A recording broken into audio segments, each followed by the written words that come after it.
بسم اللہ الرحمن الرحیم۔ بصرہ کے قاضی صاحب کی بیٹی کہیں واعظ میں صدقہ خیرات کے فضائل سن آئی تھی۔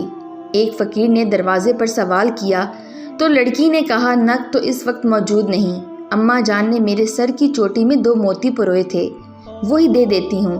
نکالتے قدرے دیر ہوئی۔ اس بچی نے باپ کے ڈر سے جلدی میں چوٹی کاٹ کر سائل کے حوالے کی۔ اتنے میں ایک چغل خور نے قاضی صاحب سے جا کر کہا کہ حضور اپنی صاحبزادی کی خبر لیجئے، اس نے پردے پردے میں کیا گل کھلائے ہیں، ایک فقیر سے تعلق پیدا کر لیا ہے۔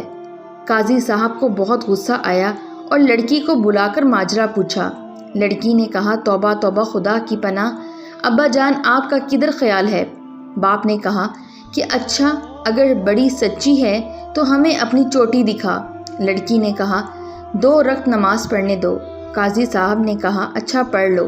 یہ نماز میں مشغول ہوئی اور نماز میں نہایت عاجزی سے دعا کی، الہی تیری ہی ذات پر بھروسہ ہے، تیرے ہی نام پر صدقہ دیا تھا، اب تو مجھے باپ کے آگے شرمندہ و رسوا نہ کرنا۔ دراصل عاضی حق تعالیٰ کے دربار بے نیاز میں بہت پسندیدہ ہے۔ اس نے ابھی سجدے سے سر اٹھایا تھا کہ سر پر 10 منڈیوں کی ایک چوٹی آ لگی اور ہر منڈی میں ایک ایک موتی چمک رہا تھا۔ ارشاد باری تعالیٰ ہے کہ بے شک خدا ہر چیز پر قادر ہے۔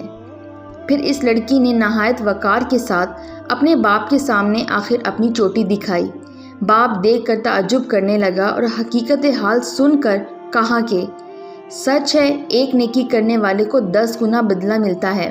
قاضی صاحب نے چغل خور کو سزا دینی چاہی، مگر لڑکی نے سفارش کر کے معافی دلوا دی۔ سچ کہا کسی نے، سچ کو آنچ نہیں۔ نیک بندوں کی یہ صفت ہے کہ وہ لوگوں کو معاف کرتے ہیں۔ اگر وہ لڑکی نیک بخت سفارش نہ کرتی تو اس کو سزا ملتی۔